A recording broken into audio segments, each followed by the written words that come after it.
When they met in Berkeley, Elsie was 16 and Tony was 26. His first impression, she was a torrential talker. She asked him if he lived in a tree. Her father, a UCB professor who enjoyed learning from foreign students, brought out the large atlas. Tony pointed to the tip of the finger that is India and said his village was too inconsequential to be named on the map. Elsie was blonde and blue-eyed and bad in math and chemistry. He was dark, with black hair and brown eyes, and very good in the sciences. She went to a private girls' school, summered in Catalina Island, had a mother who called Oppenheimer Oppie, and a father who gave her extra money if she cleaned the cages of mice he was experimenting on. Tony's mother was illiterate. He walked 5 miles to school every day, a trudge made much more difficult during the monsoons. He was the first in his village to go to college, and when there was no money for tuition, he returned home and tended the paddy fields.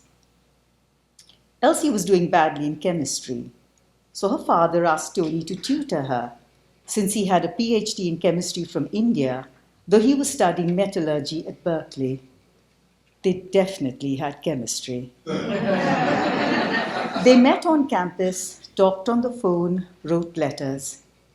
Elsie's parents found out and forbade her to have anything to do with him. Tony knew that he was expected to return home and have an arranged marriage. He wrote his father that if he didn't marry Elsie, he would remain a bachelor his entire life. When Elsie turned 18, she walked out of her home, took a train to the city where Tony was working, and the two went straight to the courthouse. It was a short wedding, but a long, happy marriage. Tony was 6 feet, Elsie was 5'10", which meant that they were both tall. Yet they often didn't see eye to eye. A decidedly odd couple. She loved to talk, and have people over. He did enjoy the gatherings, but preferred to listen and only spoke when he had something to say. He was neat and liked things in their place. She, who had moved from America to India, kept house the same way, not worried that items drifted, that books piled up on desks.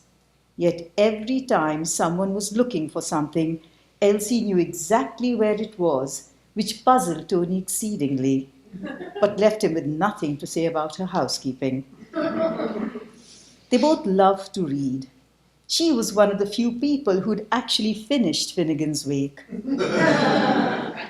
He liked cowboy stories, especially Louis L'Amour. They enjoyed endless games of Scrabble, and though she had a great vocabulary, she was a rotten speller. He took advantage of that and would make up words to get the maximum points of Z, Q, J, X, telling her airily that they were the names of some obscure elements and gases. And she believed him. Elsie, on the other hand, liked to make risque words like penis and vagina, which got him all flustered. Tony, who'd slept on the floor when he was young, liked a firm mattress. She preferred hers to be soft. They had to resort to 2 different mattresses on their king-size bed. One of their major differences was their response to a wedding reception invitation. Elsie believed that 7 p.m. meant 7 p.m. Tony would try and tell her that in India, Indian Standard Time was really Indian Stretchable Time. She didn't even let that one go in 1 year. She would start nagging him to get ready at 4 p.m. He would dawdle in the garden. She would tell him to hurry up and come inside. She had ironed his shirt. He would find various things to delay them, and inevitably, when they arrived at the reception hall, they were the only guests. It would take another few hours before even the bride and groom showed up. Elsie never really got used to the various critters that seemed to be everywhere in India. She was particularly afraid of snakes, having encountered a few rattlers in Catalina. One morning, she started screaming so loudly, it brought Tony running to the front veranda. Look, look, she pointed a shaking finger at the wall. Tony shrugged, unperturbed. Ah, that is a rat snake. I didn't ask what kind of snake it is. I want you to get rid of the bloody thing. But it is not poisonous. It will just eat the bird's eggs from the nest in the corner and then it will go peacefully. But what about the poor mother bird when she comes home? But that is how it is in nature, Tony said. I know, but we can do something about it this time. We? If you want to do something, you do it. Tony turned around and went back inside the house, leaving Elsie absolutely livid. They even disagreed about color. He loved for her to wear red saris because he thought it went very well with her fair skin. She always wore red lipstick, but preferred a rainbow collection of saris. They were setting out to a fancy dinner when he asked, "Why aren't you wearing the new sari I bought you? It's a lovely red."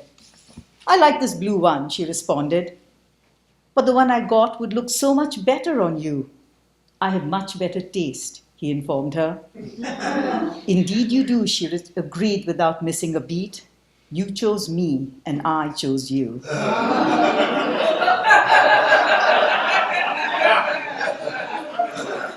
She adored candy and chocolate, whereas he preferred everything with a big splash of chili. The few times they fought, he knew to bring her mishti doi, sweet yogurt, as an apology. He was amazed by her capacity to eat any and all Indian sweets. "I think you would eat cow dung if it was mixed with sugar," he would tell her, shaking his head. Yet he was the one who got diagnosed with diabetes. It was a big surprise to them, given the fact that he always gave her his dessert. She was determined to nip the bloody thing in the bud. Tony had to give up eating his beloved rice at dinner. She got him to go on early morning walks and stopped adding sugar to his morning coffee. That coffee was a ritual for them, sitting in bed together, talking before the kids woke up.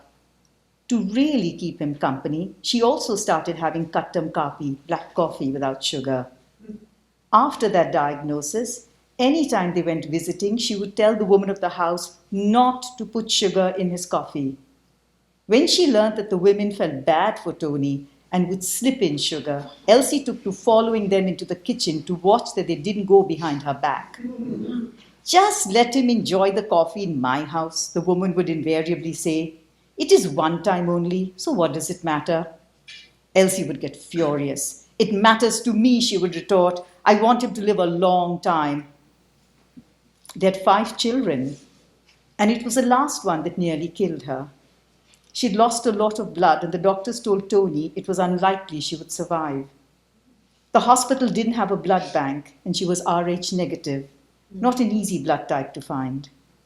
Tony was determined to do whatever he could to save her.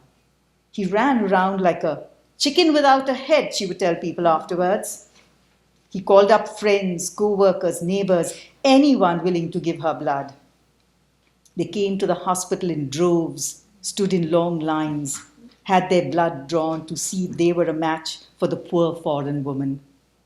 Elsie survived, and they went on to celebrate many, many wedding anniversaries. She was still American, still didn't understand the Indian dance of decorum, where guests refuse a cup of tea to be polite, which meant she was to insist it was no trouble at all to boil water. But instead, Elsie would say, "Okay," and continue talking. She still preferred to hang out with the men at events because that was where Tony was, though all the other women clustered together in a separate space. Tony liked his curries red with chili, his clothes in a separate wardrobe, hung neatly, his reading glasses always in the same place so he could find them the moment he came home. There was one thing they always agreed on, calling each other honey. And when he built her a house, it was only natural that he named it Honeyville.